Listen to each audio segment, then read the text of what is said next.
பிரதமர் காரணம் இல்லாம சில விஷயங்களை செய்ய மாட்டார். அதுல இதுவும் ஒண்ணுங்க. அந்த வாழ்க்கைக்கு நீங்க என்ன மேடம் சொல்ல, கல் அல்லது நீங்க சொல்ற அந்த நேரம் எதுக்காவது ஒரு எவிடன்ஸ் பேஸ்ட் புரோட்டோகால் இருக்கான்னு கேட்டா இல்லை, முட்டை. இதுதான் அடிப்படையான உண்மை சார். எது உண்மை எது போய் வேறுபடுத்த தெரியும். நீங்க பாத்தீங்கன்னா சிம்பிளா சொல்றேன், உங்க ஜோதிட மையம் வந்து பூமியை மையப்படுத்திய கருத்து.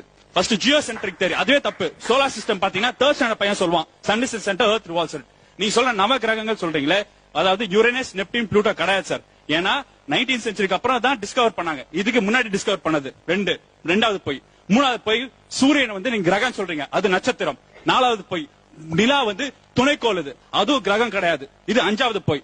பிறந்த நேரம் சொல்றேன் சார், பிறந்த நேரம் as a டாக்டர் நான் சொல்றேன், ஒரு தாய்க்கு பிரசவ வலி வந்தக்கு அப்புறம் 10 ஸ்டேஜஸ் ஆஃப் லேபர் தாண்டி தான் குழந்தை வந்து வெளியே வரும். அப்ப குழந்தை வெளியே வரும்போது தலை சுத்தி பாப்பா வெளியே எடுப்போம், தொப்புள் கால் கட் பண்ணுவோம், தொடைப்போம், டோக்கன் கட்டுவோம், அம்மாக்கு தாய்ப்பால் குடிதான் பார்ப்போம். ஒரு கவர்மெண்ட் ஹாஸ்பிட்டல் கிட்டத்தட்ட பாத்தீங்கன்னா கிட்டத்தட்ட ஒரு நாள் நைட்டுக்கு மட்டும் 17 டெலிவரிஸ் நடக்கும். இந்த 17 டெலிவரிஸ்க்கு திடீர்னு எமர்ஜென்சி சிசேரியன் செக்ஷனுக்கு நான் தூக்கி போட்டு பாப்பா வெளியே எடுப்போம். அங்க உயிர் தான் போவோம். அப்புறம் நாங்க சாவகாசமா டீ சாப்பிட்டுட்டு வந்து அப்புறம் தான் நாங்க நேரத்தை எழுதுவோம் சார் குழந்தைக்கு.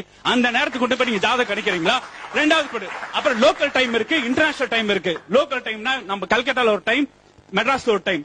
நீங்க பாத்தீங்கன்னா ஒரு இந்தியன் ஸ்டாண்டர்ட் டைம்ல ஒரு டைம் ரெஃபரன்ஸ் கோட் பண்ணி 4 minutes 8 minutes டிஃபரன்ஸ் இருக்கும். இன்டர்நேஷனல் ஜியோமெட்ரிக் மெரிடியன் பக்கம் ஒரு டிஃபரன்ஸ் இருக்கும். அப்பனா அடிப்படை கருத்து தப்பு. அது பண்ண கிரகங்களும் தப்பு.